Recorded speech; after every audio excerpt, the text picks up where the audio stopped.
તારીખ 2 જાન્યુઆરી 2024ના રોજ અંકલેશ્વર તાલુકાના સારંગપુર ગામે ભારત વિકસિત સંકલ્પ યાત્રા કાર્યક્રમ યોજાયો હતો। આ કાર્યક્રમમાં માનનીય ધારાસભ્ય શ્રી રમેશભાઈ મિસ્ત્રી, તાલુકા પંચાયત પ્રમુખ શ્રી પુષ્પાબેન વિપુલભાઈ પટેલ, મામલતદાર સાહેબ શ્રી કેઆર રાજપૂત, તાલુકા વિકાસ અધિકારી શ્રી મયુરબેન એન ગાઈન, જિલ્લા પંચાયત સભ્ય શ્રી કુસુમબેન સન્મુખભાઈ વસાવા, કિરીટભાઈ પરમાર, તાલુકા પંચાયત સભ્ય શ્રી કરશનભાઈ સરાદભાઈ વસાવા, વસંતભાઈ નવીનભાઈ પટેલ, માજી તાલુકા પંચાયત પ્રમુખ શ્રી મોહનભાઈ પટેલ, માજી ઉપપ્રમુખ શ્રી અર્જુનભાઈ વસાવા, તૃપ્તિબેન જાની, ભાજપ સંગઠન મહામંત્રી શ્રી કિરીટભાઈ પટેલ, ભરૂચ જિલ્લા લીગલ સેલ સભ્ય શ્રી વિશાલભાઈ પટેલ, ભરૂચ જિલ્લા કોષા અધ્યક્ષ પરપ્રાંતીય અશોકકુમાર ઝા, પરપ્રાંતીય સેલ પ્રમુખ અમૃતભાઈ સાલુકે, ગ્રામ આગેવાનો શ્રી ઉપસ્થિત રહ્યા હતા। 15 નવેમ્બર 2023 થી ઝારખંડ જિલ્લામાં ઝારખંડ રાજ્યથી થયેલ છે।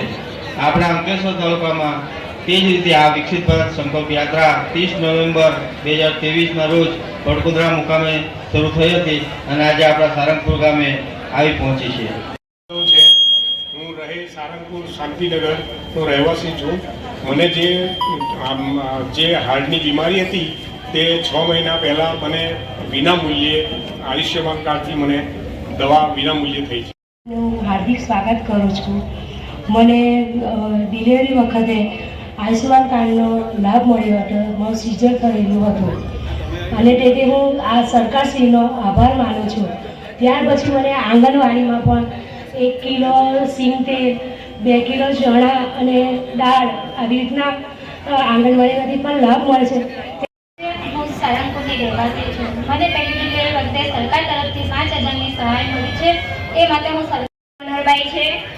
હું ગામ સારંગપુરની રહેવાસી છું। મને દર મહિને આંગણવાડી તરફથી પૂર્ણાશક્તિના પેકેટો આપવામાં આવે છે। તેથી હું સરકાર અજયભાઈ પટેલ છે। હું સારંગપુરમાં રહું છું। મને સરકારની યોજના અંતર્ગત આંગણવાડીમાંથી બાળ શક્તિના 7 પેકેટ આપવામાં આવે છે। તેનાથી મારું બાળકનું પોષણ થાય છે અને તેનું વજન પણ વધે છે। મારું નામ કરિશ્માબેન રહેવાસી છું। મારું નામ નરેશભાઈ પરમાર છે। મને સસ્તા અનાજની દુકાનમાંથી મફત અનાજ આપવામાં આવે છે ને હવે પછી બી સરકાર 5 વર્ષ આપણા અંકલેશ્વર તાલુકા પંચાયતના પ્રમુખ શ્રી માનનીય પુષ્પાબેન પટેલ, આપણા મામલતદાર શ્રી આદરણીય કરણસિંહ રાજપૂત સાહેબ, જિલ્લા પંચાયતના માજી ઉપપ્રમુખ વડીલ શ્રી ભરતભાઈ, આ ગામના માજી પ્રમુખ મુરબ્બી આદરણીય શ્રી મોહનભાઈ, મહામંત્રી શ્રી કેતનભાઈ, સંગઠન ઉપપ્રમુખ શ્રી અશોકભાઈ ઝા, આ સારંગપુર તાલુકા પંચાયતના બંને સભ્યશ્રી, અમારા સાથી મિત્ર વસંતભાઈ, કરશનભાઈ, પ્રદેશ કારોબારી સભ્ય મગનભાઈ વસાવા, ગામના ઉત્સાહી સરપંચ નીરુબેન, ડેપ્યુટી સરપંચ રતિલાલભાઈ, આપણા અમરતપુરા ગામના આગેવાન શ્રી સન્મુખભાઈ, માજી પ્રમુખ અર્જુનભાઈ, મંચસ્થ મહાનુભાવો અને મારું વહીવટી તંત્ર, આટલી મોટી સંખ્યામાં ઉપસ્થિત ગ્રામજનો, આપણને બધાને ખબર છે કે અયોધ્યામાં ભગવાન રામ લલ્લા 22 તારીખે બિરાજમાન છે। ત્યાં આજથી 2જી તારીખથી 22 તારીખ સુધી પૂજા અર્ચના થવા જઈ રહી છે અને આજે આ ગામમાં આટલી મોટી સંખ્યામાં આપ સૌ ઉપસ્થિત છો તો એક જય ઘોષ થઈ જાય, જય શ્રી રામ, જય જય શ્રી રામ। આપણે સૌ એક પંક્તિમાં તમને તાલુકા પંચાયતના પ્રમુખ શ્રી, ગામના સરપંચ, અમારા જિલ્લા પંચાયતના માજી પૂર્વ પ્રમુખ ભરતભાઈ, મારા જોડીદાર જિલ્લા હોદ્દેદાર તરીકે અમારી સાથે વર્ષોથી રહેલા અશોકભાઈ ઝા, પૂર્વ પ્રમુખ અર્જુનભાઈ, તાલુકા પંચાયતના સભ્ય વસંતભાઈ,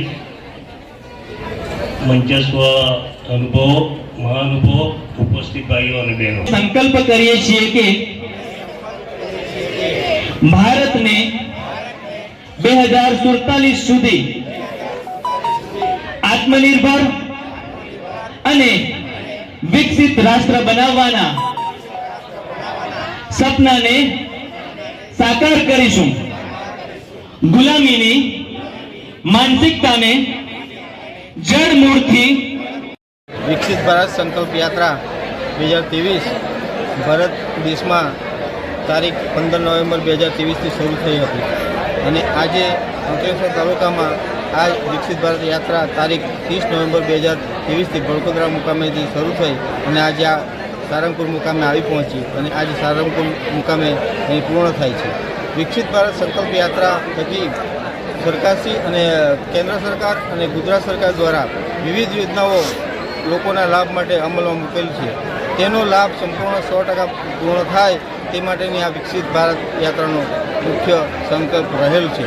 તેમાં મોટેભાગે બધા ગામ લોકો લાભ લે છે અને વધુમાં વધુ લાભ લે એવી મારી આપના માધ્યમથી નમ્ર અપીલ છે.